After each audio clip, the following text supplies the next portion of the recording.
ឃើញដាច់អាឡាយអនុស្សាវរីយ៍ជាប់ដោយរុក្ខជាតិធ្វើមិនដាច់នឹងបានឃើញព្រែកឯងទៀតមែនតែខ្លួនខ្ញុំឃ្លាត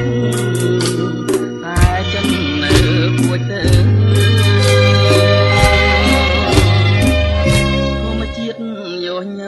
ដែលធ្លាប់មករាំងទាំងពេលលើប្រែប្រាំងទៅជាសត្រូវអនុស្សាវរីយ៍ជាប់ទៅដោយផ្លូវតាមថ្ងៃនេះទៅលែងឃើញព្រែកឯងទៀតហើយ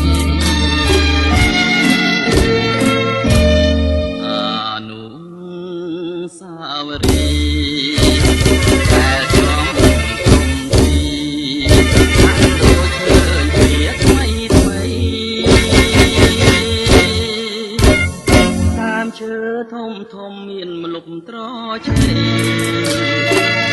តែសំលេងតែពីអសំព្រេងដែលខ្ញុំគិតថាមិនប្រត់លើលំទាំងរូបប្រព្រឹមធ្វើមិនដាច់នឹងបានជួបក្តីសង្ឃឹមបើទុកជាខ្ញុំញញឹម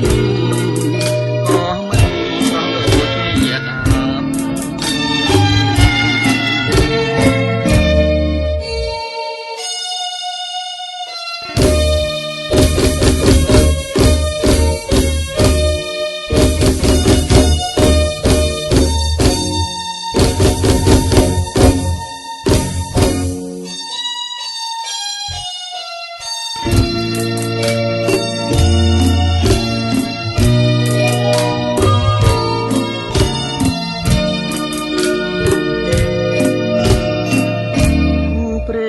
ដែលខ្ញុំគិតថាមិនប្រត់